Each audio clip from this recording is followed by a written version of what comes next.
ओम तत्सत। अथ अष्टमो अध्याय। अब श्रीमद् भगवद गीता के अक्षर ब्रह्म नामक 8वें अध्याय का प्रारंभ करते हैं। अभी तक हम सब ने ज्ञान विज्ञान योग नाम के 7वें अध्याय को समझा। 7वें अध्याय में ये विश्व ही विश्व रूप परमात्मा है। यह त्रिपुटी योग के सिद्धांत से अच्छी तरह से निरूपित किया गया। ये 5 तत्व 3 गुण 8 अंगों की अखंड एकात्मता का नाम अपरा सगुण क्षेत्र या क्षर है। उसमें व्यापा हुआ ओत प्रोत अस्थि भांति रूप से परा निर्गुण या अक्षर ब्रह्म है, निराकार है। और सगुण और निर्गुण इन दोनों भावों का लय जिसमें हो जाता है वो अधियज्ञ पुरुषोत्तम या परमात्मा है। ये अच्छी तरह से स्पष्टीकरण में समझाया था कृष्ण जी ने, परंतु ज्यादातर स्पष्टीकरण 7वें अध्याय में क्षर तक यानी 5 तत्व 3 गुण की अखंड एकात्मता अष्टधा प्रकृति या साकार तक का ही हो सका। इसलिए इस 8वें अध्याय में अक्षर ब्रह्म यानी परमात्मा के उस निराकार के स्वरूप में भी कुछ विशेष स्पष्टीकरण करने की जरूरत कृष्ण जी को महसूस हुई। तो जहां ये 8वां अध्याय शुरू होता है उसमें सबसे पहले जो कि कृष्ण जी ने ये कहा था कि अधिभूत अधिदैव और अधियज्ञ इस त्रिपुटी में मेरे विश्वरूप परमात्मा को जो मनुष्य जान लेते हैं वो संशय भ्रम से छूटकर परम स्थिति में पहुंच जाते हैं, यानी ब्रह्म भाव में स्थिर हो जाते हैं जीव भाव से छूटकर। अर्जुन ने ये पहली बार संभवतः अधिभूत अधिदेव अधियज्ञ ये शब्द सुने होंगे, इसलिए जो समझ नहीं पाया अर्जुन, तो इसको समझने के लिए यहाँ से अर्जुन का प्रश्न शुरू होता है। अर्जुन पूछता है, अर्जुन बोला, वो ब्रह्म क्या, क्या अध्यात्म कर्म क्या पुरुषोत्तम, अधिभूत कहा वो क्या, अधिदैव किसे कहें, अधियज्ञ क्या है कैसे देह में मधुसूदन, प्रयाण काल में कैसे योगी आत्मजयी लखें। ये अधिभूत क्या है, अधिदैव क्या है, अधियज्ञ क्या है, इस तरह से वो ब्रह्म क्या है, अध्यात्म क्या है और कर्म क्या है, ये मेरी समझ में ठीक से नहीं आया है, इसको मुझे समझा दीजिए। भगवान श्री कृष्ण जी ने जो कुछ इसमें स्पष्टीकरण करके समझाया उन विचारों को हमें अच्छी तरह से समझ के अपने अंतःकरण में स्थिर रूप से मानना चाहिए। तो इस तरह से श्री कृष्ण कहते हैं, अक्षरम ब्रह्म परमं स्वभावो अध्यात्म मुच्यते भूत भावोद्भव करो विसर्गा कर्म संगीता, अधिभूतम क्षरो भावा पुरुषश्चादि दैवतम अधियज्ञो अहमेवात्र देहे देवृतांबर। इन 2 श्लोकों में श्री कृष्ण जी ने उस अधिभूत अधिदेव अधियज्ञ या ब्रह्म अध्यात्म या कर्म इस त्रिपुटी का स्पष्टीकरण कर दिया कि अधिभूतम क्षरो भावा, जितना ये परिवर्तनशील आदि अंत मध्य है 5 तत्व 3 गुण का सगुण स्वरूप दिखता है, इस सगुण को ही क्षर कहा है। क्योंकि 15वें अध्याय में कहा है क्षरा सर्वाणि भूतानि, तो अधिभूतम क्षरो भावा पुरुषश्चादि दैवतम, जिस अधिष्ठान पर ये संपूर्ण 5 तत्व 3 गुणों का परिवर्तन अखंड चलता रहता है वो अधिष्ठान इसका अस्थि भांति रूप से अधिदैव यानी अक्षर है। और ये अधिभूत अधिदैव ये क्षर अक्षर सगुण निर्गुण दोनों भावनात्मक कल्पनाएं जहां अखंड एक अस्तित्व में लय हो जाती हैं वो अधियज्ञ नाम परमात्मा है। और वो पिंड से लेकर ब्रह्मांड तक अधियज्ञम अहमे वात्र देहे देह वृतांबर, देह में पुरुष श्रेष्ठ में अधियज्ञ नाम से, चाहे इस पिंड देह में समझ लीजिए और चाहे इस विराट देह में समझ लीजिए। आशा ये कहना पड़ेगा कि अधियज्ञ इस पिंड से लेकर ब्रह्मांड तक जिसे अधियज्ञ कहा है वो मैं ही हूं। इस तरह ये त्रिपुटी में फिर स्पष्टीकरण समझा दिया। ये बातें बहुत से पुराणों में भी आई हैं, उपनिषदों में भी आई हैं। और आगे भगवान श्री कृष्ण जी शुरू करते हैं, इसी रीति ध्यान में ला के मुझको अंत काल में, जो देह त्याग के जावे उसे श्रेष्ठ गति मिले। अब यहाँ जो ध्यान का शब्द आया, कुछ लोग ध्यान योग करते हैं तो वो कहते हैं कि ये क्षर दिखने वाला संपूर्ण परिवर्तनशील साकार है जो इंद्रिय मनस गोचर है। अक्षर इसमें व्यापा हुआ है, ओत प्रोत अस्थि भांति प्रिरूप निराकार है, जो सूक्ष्म बुद्धि से हमें लखने में आता है। और क्षर अक्षर दोनों का लय जिसमें होता है वह पिंड से लेकर संपूर्ण ब्रह्मांड तक अधियज्ञ है, विश्वरूप ही परमात्मा पुरुषोत्तम है। इस तरह समझ के जो अपने अंतःकरण में अच्छी तरह स्मरण रखता है, अपने अंतःकरण में ध्यान में पक्का रखता है, और फिर वो ये जीवित स्वरूप में रहे अथवा इस शरीर को त्याग के अपना कर्म फल भोगने के लिए अन्य शरीर में जन्म धारण करने के लिए जावे, वो इस रीति ध्यान में लाके मुझको अंत काल में जो देह त्याग के जावे उसे श्रेष्ठ गति मिले। अब प्रयाण का शब्द जो यहाँ था, प्रयाण कहते हैं गमन को। ये सब जगह एक ही अर्थ नहीं होता प्रयाण का। जैसे हम एक स्थान से दूसरे स्थान जाते हैं तो ये स्थान का प्रयाण है। एक उम्र से जवान उम्र से वृद्ध अवस्था की ओर जाते हैं तो ये आयुष्य का प्रयाण है। पर अज्ञान से हम ज्ञान में जाते हैं तो ये ज्ञान का प्रयाण है। और ज्ञान से जब विज्ञान में जाते हैं तो ये विज्ञान का प्रयाण है। तो ये जीव जब ब्रह्म रूप को दिव्य चक्षु योग के त्रिपुटी योग की पद्धति से जानकर देखकर उसमें तद्रूपता प्राप्त कर लेता है तो ये जीव का ब्रह्म में रूप में मिल जाने का प्रयाण है। इसलिए प्रयाण नाम केवल शब्दकोश में गमन का है। और गमन यह शब्द जिस प्रसंग में उपयोग किया जाएगा उसका वैसा ही अर्थ लिया जाएगा। फिर जिस जिस भाव को ला के अंत में देह जो तजे, उस भाव से युक्त लेवे कौन ते जन्म वो। जिस जिस भाव को ला के अंत में दे जो तजे, भाव तो तीन ही हैं, क्षर भाव, अक्षर भाव और पुरुषोत्तम भाव। यदि हमारा इस जन्म में क्षर भाव तक का अभ्यास हुआ है, यानी पांच तत्व तीन गुणों के पूर्ण साक्षित्व भाव का अनुभव स्थिर हो गया है, तो क्षर भाव के साक्षी अवस्था में हम पहुंच गए हैं और देह त्यागेंगे तो हमारा अगला जन्म क्षर का अनुभव प्राप्त करने के लिए ज्यादा प्रयत्न नहीं करना पड़ेगा। वो अक्षर के अनुभव की प्राप्ति के लिए हम प्रयत्न करेंगे। और इस वर्तमान जन्म में अगर हमें क्षर अक्षर का अनुभव हो गया है परंतु द्वैत निरसन नहीं हुआ है, और अगला जन्म हम लेंगे तो अक्षर से आगे जहाँ क्षर अक्षर का विलय है उस पुरुषोत्तम भाव की खोज के लिए हमारा अभ्यास चालू रहेगा। तो इससे कहने का आशा है कि जिस जिस भाव को लाके अंत में देह जो तजे, उस भाव से युक्त लेवे कौन ते जन्म वो।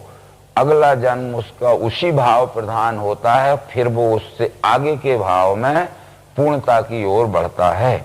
इसलिए सर्वदा मेरे ध्यान से मन बुद्धि को मेरे में रख के जूझो मुझ में मिल जाएगा। इसलिए सर्वदा मेरे ध्यान से, न क्षर में न अक्षर में, न केवल सगुण में न निर्गुण में, यानी इस सगुण निर्गुण के द्वैतवाद में नहीं, जहाँ सगुण निर्गुण दोनों का लय हो गया है, उस मेरे में जिस जो ध्यान रख के दे त्यागता है, यानी पुरुषोत्तम भाव में जिसका ध्यान स्थिर हो जाता है और देह त्यागता है, तो उसे श्रेष्ठ गति मिले। उस गतियां तीन प्रकार की यहाँ भी हैं, उत्तम, मध्यम और श्रेष्ठ। यानी उत्तम ये पुरुषोत्तम गति है, मध्यम ये अक्षर गति है और कनिष्ठ ये क्षर गति है। तो यहाँ श्रेष्ठ गति मिले, इस तरह वो कहते हैं। अनन्य मन से पार्थ अभ्यास योगी युक्ति से जो मेरा ध्यान करता है पाता है पद दिव्य वो। अभ्यास योग युक्तेन चेतसा नान्यगामिना। अभ्यास योग युक्तेन जो कहा है, दिव्य चक्षु योग की युक्ति से जो अभ्यास करता है क्षर अक्षर के द्वैत का विलय करते हुए पुरुषोत्तम भाव में स्थित होने का, तो वो दिव्य पद को प्राप्त होता है, यानी पुरुषोत्तम पद को प्राप्त कर लेता है। ये 9वें श्लोक में पुरुषोत्तम पद की पहचान कराई गई है। अनादि सर्वज्ञ अचिंत्य रूपी, निर्माण करता सबका नियंता, प्रकाश वर्णी तम से परे वो, अत्यंत जीना यह ध्यान करके। वो अनादि है, पुरुषोत्तम अनादि है, तो क्षर अक्षर ये आदि है। अनादि पर ही अनेक प्रकार की कल्पनाएं हो सकती हैं। यदि वस्तु नहीं है तो कल्पना भी नहीं हो सकती। इसलिए पुरुषोत्तम पर क्षर अक्षर की ये कल्पना पश्चात में हुई, परंतु ये क्षर अक्षर पुरुषोत्तम ये तीनों कल्पनाएं वस्तु में हुई। तब अंतिम विचार से हम देखेंगे तो वस्तु अनादि है, वस्तु की पहचान के लिए उसका नाम पुरुषोत्तम दिया गया है। उसका निराकार भाव अक्षर है, उसका साकार भाव क्षर है। क्षर अक्षर पुरुषोत्तम, इन त्रिपुटी का लय अनादि वस्तु में होता है। इसलिए अनादि है वो वस्तु, उसका नाम पुरुषोत्तम है, उसका निराकार भाव अक्षर है, उसका साकार भाव क्षर है। वस्तु की पहचान क्षर अक्षर पुरुषोत्तम इस त्रिपुटी योग के सिद्धांत से होती है। सर्वज्ञ है वो, यानी सर्व का साक्षी, सर्व का धारण करने वाला, सर्व रूप में रहने वाला, यानी सर्वज्ञा सबका जानने वाला है। अचिंत रूपी है, यानी उसका चिंतन मन बुद्धि से नहीं हो सकता है, प्रत्यक्ष प्रयोग में देखकर ही उसका निश्चित चिंतन हो सकता है। ये चिंतन चित्त का विषय है। तब ये शास्त्र ने ये कहा गया है कि मन बुद्धि अहंकार चित्त करण मंत्रम संशयो निश्चयो गर्भा स्मरणम विषय इमा, यानी मन बुद्धि अहंकार ये चित्त चारों मिलके हमारा अंतःकरण चतुष्टय होता है। मन का काम है संकल्प विकल्प करना, बुद्धि का काम है निश्चय करना, परंतु अहंकार का काम है गर्व घमंड और अभिमान धारण करना। पर चित्त का काम है स्मरण रखना, यानी देखे हुए को कभी न भूलना।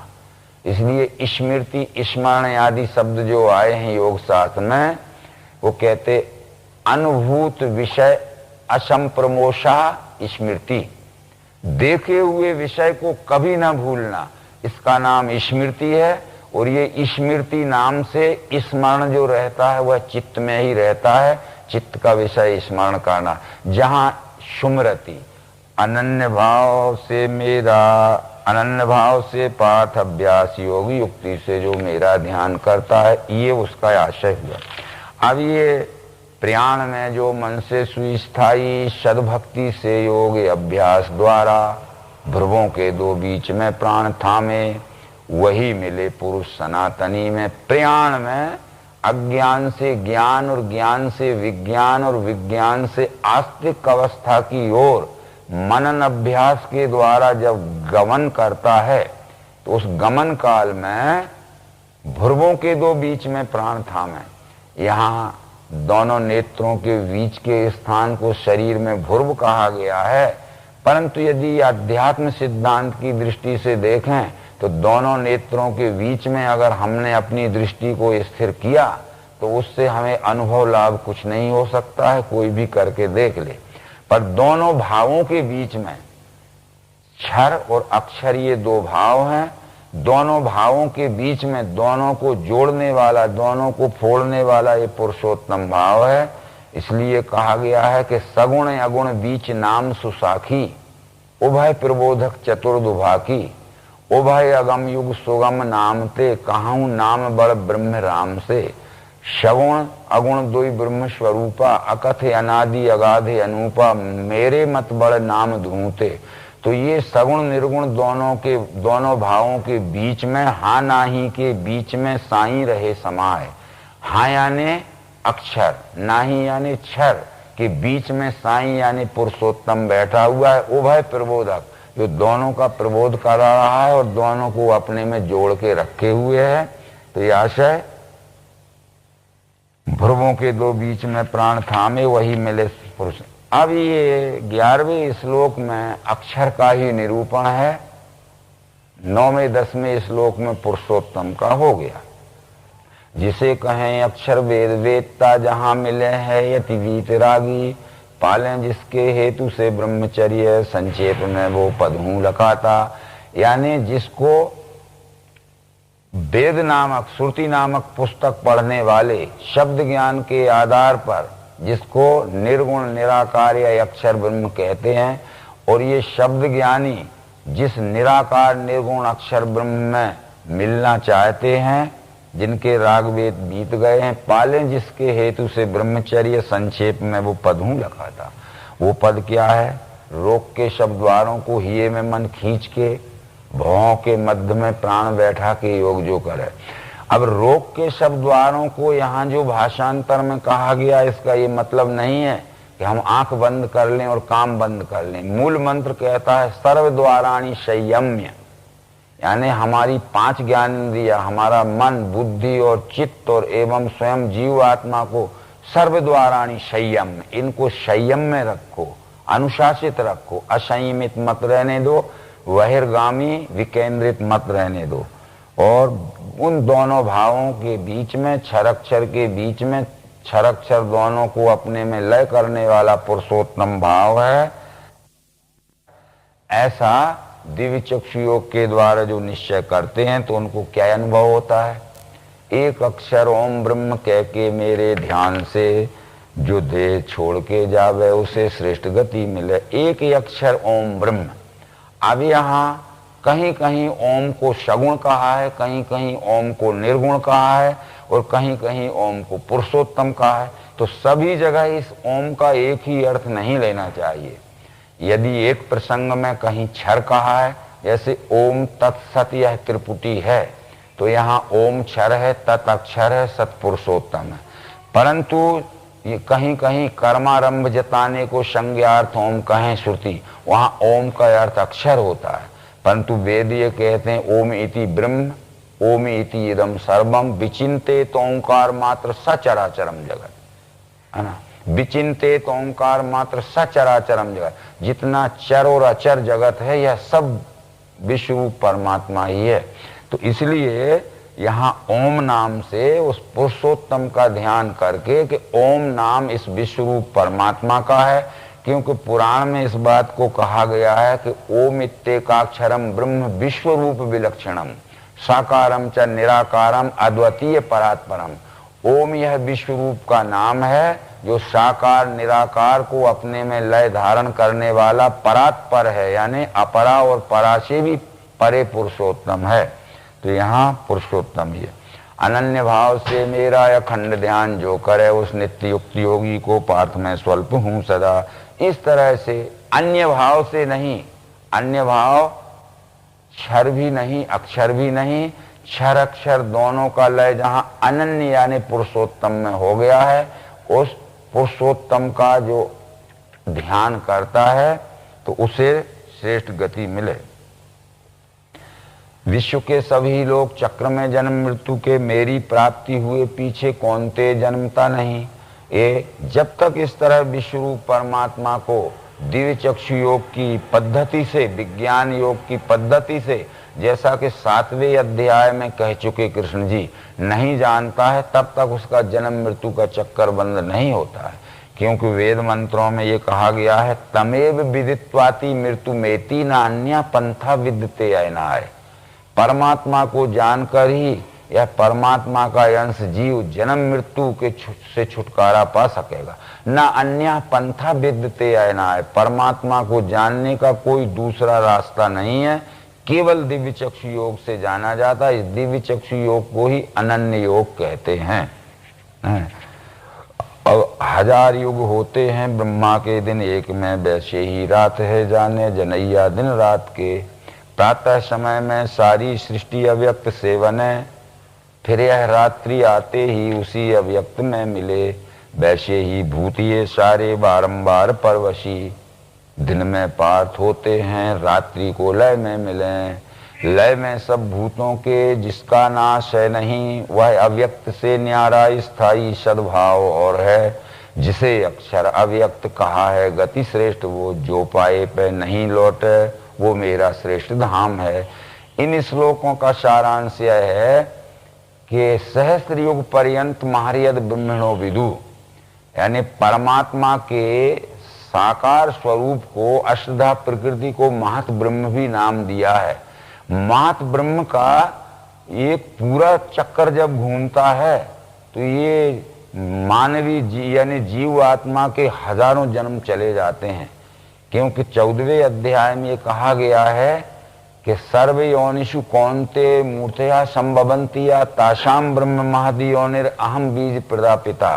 4 खानी 84 लाख योनियों में जो सृष्टि होती है वो परमात्मा ने महत ब्रह्म रूपी क्षर प्रकृति रूपी योनि में जो जीव आत्मा रूपी बीज डाला, इससे 4 खानी की सर्व योनिषी उत्पत्ति हुई है। तो सबसे पहले यह प्रकृति के गर्भ से जब यह जीव निकलता है तो ये उद्भिज खानी में आता है। अनंत जन्म उद्भिज में जाने से स्वेदज में, अंडज में और घूम के जारज और फिर जारज श्रेष्ठ मनुष्य योनि में आता है। तो इसको हजारों जन्म लग जाते हैं, पर जिस प्रकृति से ये निकला है गुण साम्या से, पूरा चक्कर मारने वे वासना तृप्ति होने पर गुण साम्या में विलीन होता है।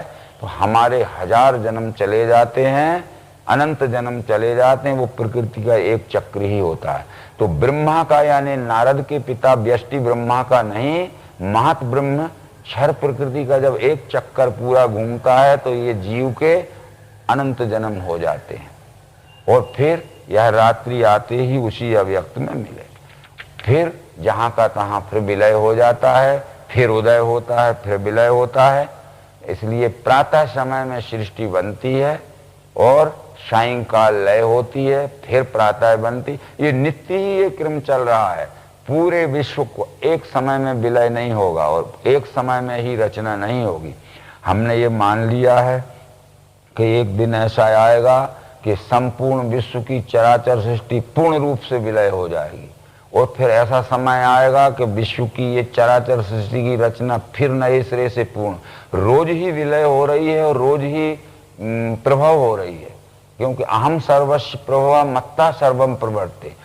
संत तुलसीदास ने इसका सरल स्पष्टीकरण रामायण में किया है। पल्लवत फूलत फलत नित संसार बिटप नमामहे, जो ब्रह्म अद्वैत अनुभव गम्य मन पर ध्यावहीं। जिसको ब्रह्म कहते हैं वो अद्वैत है, अजन्मा रूप है, वो अनुभव से जाना जाता है। वो नित्य ही पल्लवित पुष्पान्वित और फलित हो रहा है, नित्य ही पत्ते फल फूल निकल रहे हैं, नित्य ही जड़ रहे हैं, नित्य ही निकल रहे हैं, नित्य ही जड़ रहे हैं। एक ही समय न अस्त होगा न एक ही समय उसका प्रभाव होगा। ऐसे ही ये सब बात बतलाने के बाद ये क्षर अक्षर दोनों अव्यक्त हैं। यदि हम किसी से पूछें कि ये दिख रहा है ये क्या है, तो लोग कहेंगे ये क्षर है, तो भगवान श्री मायरन जी कहते हैं ये क्षर नहीं है, क्षर का कार्य है जो 4 खानी 84 लाख योनि में दिख रहा है। ये कार्य का विलय जहां होता है वो गुण साम्य रूप प्रकृति ही अष्टधा प्रकृति क्षर है। और फिर क्षर भी अव्यक्त है, क्षर का कार्य व्यक्त है, फिर क्षर से और अव्यक्त अक्षर है। तो इसलिए यहाँ ये बतलाया गया है कि लय में सब भूतों के जिसका नाश है नहीं, वह अव्यक्त से न्यारा, यानी ये महत ब्रह्म नामक अव्यक्त प्रकृति से न्यारा स्थायी सद्भाव और है, जिसे अक्षर अव्यक्त कहा है गति श्रेष्ठ वो। अब यहाँ गति श्रेष्ठ शब्द जो आया है तो ये क्षरीय कनिष्ठ गति है, तो अक्षरीय श्रेष्ठ गति है, तो पुरुषोत्तम ये परम श्रेष्ठ गति है। इस तरह मान के यहाँ चलना है। जिसने व्याप्त किया विश्व, भूतों का लय है जहाँ, अनन्य भक्ति से ही वो परम पुरुष है मिले।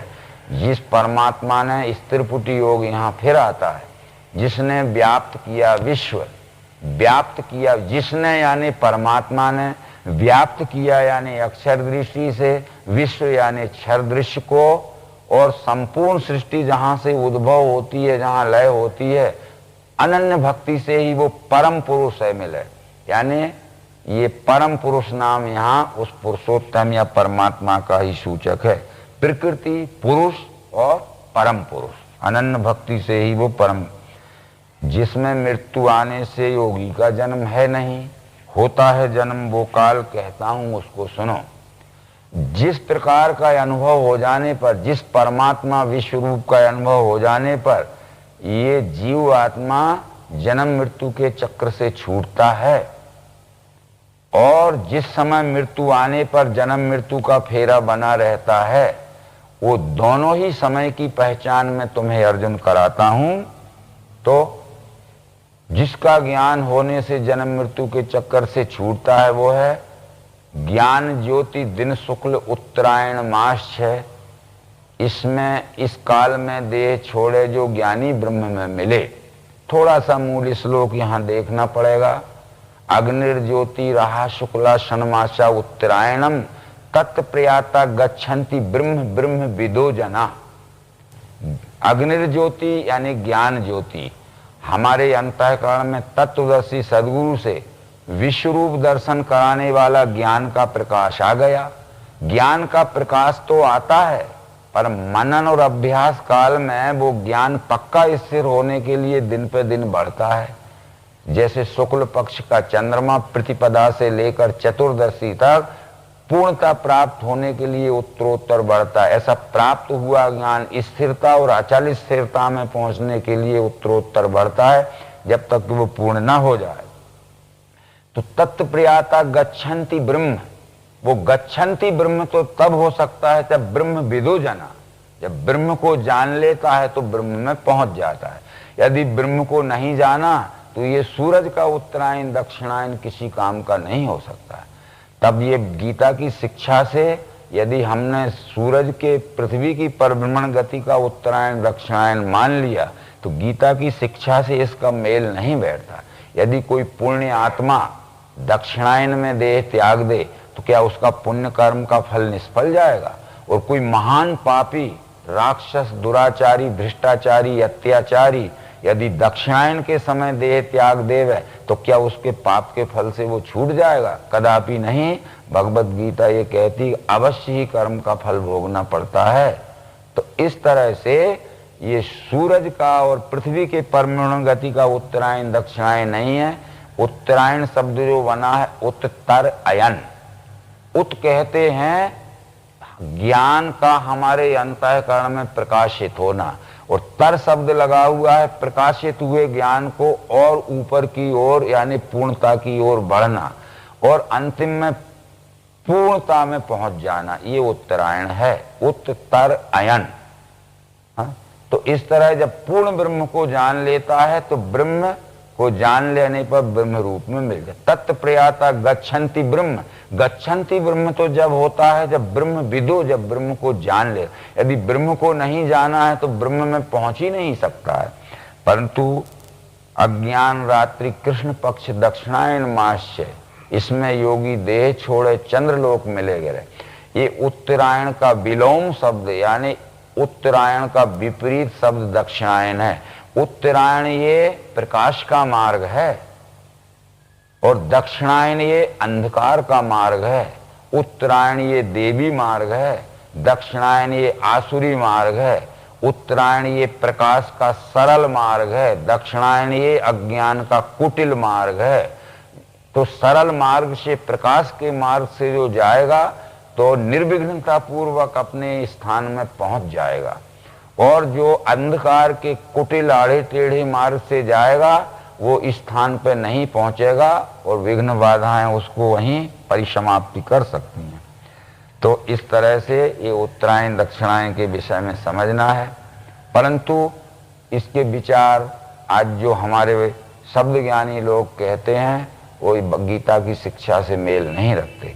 तब भगवान श्री कृष्ण ये कहते हैं कि शुक्ल कृष्ण गति दो हैं स्थायी इस विश्व में, एक है मुक्ति की दाता देती है जन्म दूसरी। शुक्ल गति यानी देवी संपत्ति का मार्ग और कृष्ण गति यानी आसुरी संपत्ति का मार्ग। ये भगवत गीता के 7वें अध्याय में कृष्ण कह चुके हैं। वो कहते हैं मोहाशा मोघ कर्माणो मोघ ज्ञाना विचेषा राक्षसी मासुरी में चैव प्रकृति मोहिनी सता। उनकी आशा कर्म ज्ञान व्यर्थ शून्य विवेक वो स्वभाव मोह दाता वे राक्षसी आसुरी गहें। छिपा है ज्ञान माया से आसुरी वृत्ति हो चुकी, नराधम दुराचारी मूल मुझको नहीं भजें। ये आसुरी मार्ग से चलने वाले हैं, ये कृष्ण यानी कुटिल मार्ग से चलने वाले हैं। परंतु देवी स्वभाव वाले जो महात्मा पार्थ, वे मुझे अनन्य भाव से सेवें आदि अव्यय जान के, यानी महात्मानस्तु माम पार्थ देवीं प्रकृतिमाश्रिता भजन्ते नन्य मंशो ज्ञात्वा, यानी मुझ परमात्मा को ज्ञात्वा यानी जानकर, भजन्ते नन्य मंशो अनन्य मन से सेवा में लग जाते हैं। ये 7वें अध्याय में कह चुका था। यही है कृष्ण मार्ग और शुक्ल मार्ग। पातंजल योग शास्त्र ने भी ये कहा है कि मार्ग दो ही है, कर्मणा शुक्ला कृष्णा। ये कर्म मार्ग शुक्ल मार्ग और कृष्ण मार्ग हैं। शुक्ल मार्ग ये ज्ञान मार्ग है और कृष्ण मार्ग ये अज्ञान मार्ग है। अज्ञान मार्ग से जाएंगे तो जरूर जन्म मृत्यु का चक्कर नहीं छूटेगा, और ज्ञान के प्रकाश मार्ग से जाएंगे तो अवश्य ही ये अपने परम स्वरूप की, परम योगी मिले आदि परम स्थिति में, जो आगे कहने वाले हैं। एक है मुक्ति की दाता, देती है जन्म दूसरी। ये मुक्ति की देने वाली ये देवी संपत्ति यानी दिव्य चक्षु के द्वारा विश्व ही परमात्मा है। इस मार्ग से परमात्मा स्वरूप में मिल जाना। तब वेदों ने इस बात को कहा था कि यदि हमें अचल स्थिति प्राप्त करना है अपने मूल स्वरूप में, तो तत्पश्यति, पहले उसको देखो, तत्याशीत, फिर उसमें स्थिर हो जाओ, तद्भवति, वही हो जाओगे। देखो, उसमें स्थिर हो, यानी देखे हुए और जाने हुए ज्ञान को अपने अंतःकरण में स्थिर करो, और स्थिर होते ही तुम वही हो, कोई दूसरे नहीं हो। बस सो हम हो जाएगा, यानी सह अहम, मैं वही हूं और वही मैं है। इस तरह से तो ये दोनों को जानने वाला योगी कोई नहीं फंसे, इसलिए सर्वदा पार्थ रहना योग युक्ति से। ये कृष्ण मार्ग यानी आसुरी संपत्ति का, दुराचार का, अज्ञान का कुटिल मार्ग है, और शुक्ल मार्ग ये देवी संपत्ति का, सदाचार का, ज्ञान प्रकाश का मार्ग है। इन दोनों मार्गों को जो अच्छी तरह समझ लेता है तो वो बंधन में नहीं पड़ता है, अज्ञान के मार्ग से नहीं जाकर और ज्ञान विज्ञान के मार्ग से जाके और अपने निज मूल स्वरूप को प्राप्त कर लेता है। इसलिए सर्वदा पार्थ रहना, तस्मात् सर्वेषु कालेषु योग युक्तो भवार्जुन। इसलिए हर समय अर्जुन तू ये दिव्य चक्षु योग से युक्त होकर अपने को इस विश्व रूप में अखंड स्थिति का अनुभव कर।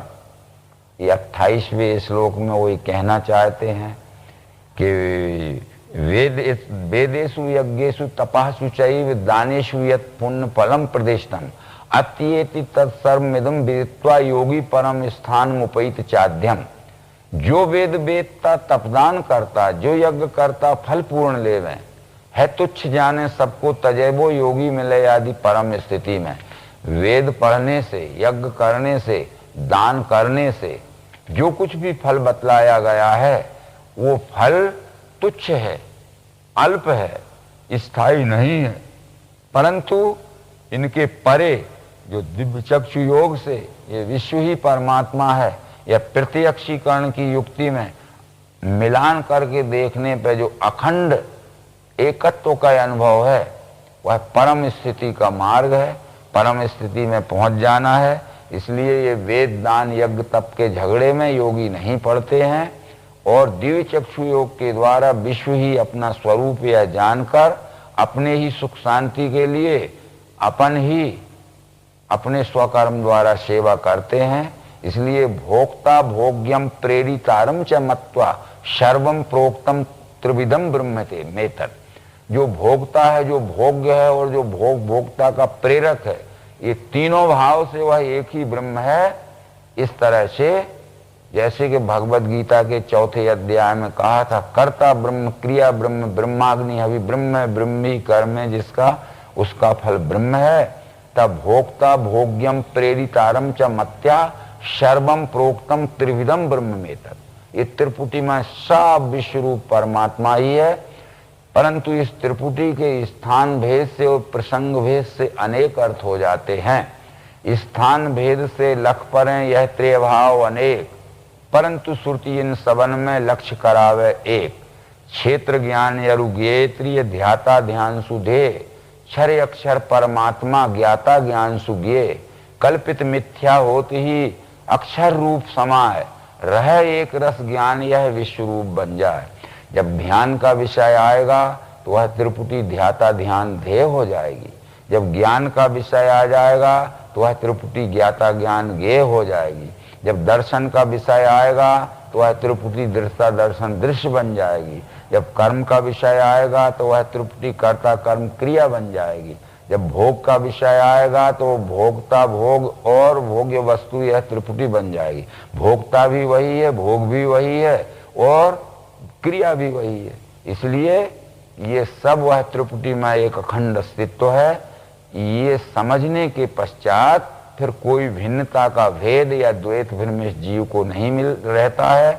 योगी मिले आदि परम स्थिति में वो परम स्थिति यानी अपने मूल स्वरूप परमात्मा भाव में अचल स्थिति प्राप्त कर लेता है। तो इस तरह से ये 8वें अध्याय को समझाने का यही मतलब था कि जो 7वें अध्याय में पूर्ण क्षर पुरुषोत्तम के स्वरूप को समझाया था, परंतु अधिकतर स्पष्टीकरण 7वें अध्याय में क्षर का ही हो सका था। इसमें पुरुषोत्तम को लेकर 9-10 श्लोक में, 11-12 श्लोक में अक्षर को लेकर और अंत में फिर उसी पुरुषोत्तम की सिद्धि इस 8वें अध्याय में की। भगवद गीता के प्रत्येक अध्याय में यद्यपि यह भगवद गीता युद्ध के प्रसंग के समय समझाया गया था, तो युद्ध की बातें ज्यादा करना थी श्री कृष्ण को कि सतर्क रहना, सावधान रहना, हथियार रखना, तैयार रहना। ये तो न कहते हुए एकदम विश्वरूप परमात्मा, एकदम विश्वरूप परमात्मा हर अध्याय में 3-3, 4-4 बार। मतलब है जब तक विश्वरूप परमात्मा के उत्पत्ति स्थिति लय की इस परिवर्तन लीला का साक्षी ना होगा जीव, तब तक स्वकर्म करने में सफल नहीं हो सकता। इसलिए यदि हम अपने स्वकर्म को कुशलता पूर्वक करना चाहते हैं तो जिसके साथ में हम अपने स्वकर्म का व्यवहार करते हैं वह हमारा ही स्वरूप यानी मूलभूत स्वरूप परमात्मा है। यह निश्चय कर लेने के बाद सब प्रकार के कर्म करते हुए भी कर्म का दुखमय फल नहीं भोगना पड़ेगा, क्योंकि उपनिषद मंत्र में इस बात को कह दिया है कि कुर्वन्ये वे कर्माणि जीव से क्षतोम समा एवं त्वयि नान थे तोस्ती न कर्म लिप्यते नरे। ये मनुष्य तू जन सेवा के कर्म करते हुए 100 वर्ष तक सुखमय जीवित रह। यानी यदि तू ये प्राणी मात्र के रूप में परमात्मा ये नहीं जानेगा और अपने स्वार्थ के लिए स्वकर्म करेगा तो उसका दुखमय फल भोगना पड़ेगा। और यदि विश्वरूप परमात्मा को देखकर जानकर इस चराचर सृष्टि के रूप में दिखने वाले अपने सहित अपने ही सुख शांति के लिए अपने ही कर्म के द्वारा सेवामय कर्म करेगा तो न कर्म लिप्यते नरे, कर्म का दुखमय फल नहीं भोगना पड़ेगा। इसलिए कर्मणा बद्धते जंतुर ज्ञानात तु विमुच्यते। कर्म करने से जीव बंधता है पर विज्ञान योग का बोध होने से कर्म बंधन से जीव छूटता है। और विज्ञान योग का बोध ये अपने सहित सब चराचर सृष्टि में रूप दिखने वाला विश्वरूप परमात्मा ही है, इसके लिए है। तब मनुष्य फिर स्वकर्मनिष्ठ परोपकारी जनसेवी और प्रतिष्ठित नागरिक बन सकता है। ये पहले अर्जुन को ये बोध कराना चाहते हैं और फिर युद्ध में उसको प्रवृत्त कराना चाहते हैं। इन सब बातों को समझाते हुए और ये अक्षर ब्रह्म नाम का 8वां अध्याय भी संपूर्ण है। नर्मदे हर विश्वरूप भगवान।